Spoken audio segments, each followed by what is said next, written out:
ಮೈಸೂರಿನಿಂದ ತರಕಾರಿ ತುಂಬಿದ ಲಾರಿಯೊಂದು ಆನೆಚೌಕೂರು ಗೋಣಿಕೊಪ್ಪಲು ಮಾರ್ಗವಾಗಿ ಕೇರಳಕ್ಕೆ ತೆರಳುತ್ತಿತ್ತು. ರಾತ್ರಿ 10:45ರ ಸುಮಾರಿಗೆ ಆನೆಚೌಕೂರು ಬಳಿ ಲಾರಿಗೆ ಅಡ್ಡಲಾಗಿ ಬಂದ ಒಂಟಿ ಸಲಗ ವಾಹನದ ಹಿಂಭಾಗಕ್ಕೆ ತೆರಳಿ ಟಾರ್ಪಲ್ ಎಳೆದು ವಿವಿಧ ತರಕಾರಿಗಳನ್ನು ರಸ್ತೆಗೆ ಎಳೆದು ಹಾಕಿ ಸುಮಾರು ಅರ್ಧ ಗಂಟೆಗಳ ಕಾಲ ತಿಂದು ತೇಗಿ ತೆರಳಿದೆ. ಅರಣ್ಯಾಧಿಕಾರಿಗಳ ವಸತಿ ಗೃಹ ಅಲ್ಲೇ ಸಮೀಪದಲ್ಲೇ ಇದ್ದರೂ ಕೂಡ ಯಾರೂ ಸಹಾಯಕ್ಕೆ ಬರಲಿಲ್ಲ ಎನ್ನಲಾಗಿದೆ.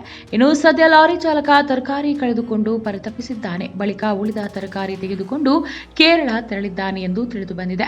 ತರಕಾರಿ ಲಾರಿಗೆ ಪರಿಹಾರ ನೀಡುವಂತೆ ಈಗ ಸ್ಥಳೀಯರು ಆಗ್ರಹಿಸಿದ್ದಾರೆ.